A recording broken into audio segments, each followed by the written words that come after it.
আসসালামু আলাইকুম। Hi guys, ভিডিওটা আগে দেখুন।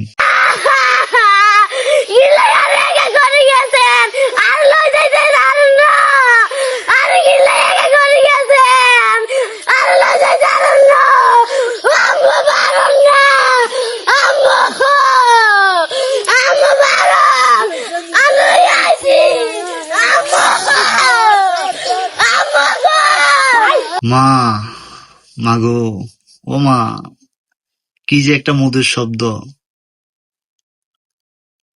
যার মানে সে বোঝে মা না থাকার বেদনা, যন্ত্রণা, কষ্ট কি জিনিস। আলহামদুলিল্লাহ, আমার বাপ মা বেঁচে আছে। আল্লাহর কাছে লাখ লাখ শুক্রিয়া, আমার হায়াতটা যেন তাদেরকে দেয়। আর যাদের বাপ মা বেঁচে আছে আলহামদুলিল্লাহ বলে যাবেন। আর যাদের বাপ মা নেই, আল্লাহ যেন তাদেরকে জান্নাতবাসী করে। আমিন। সবাই দোয়া করবেন।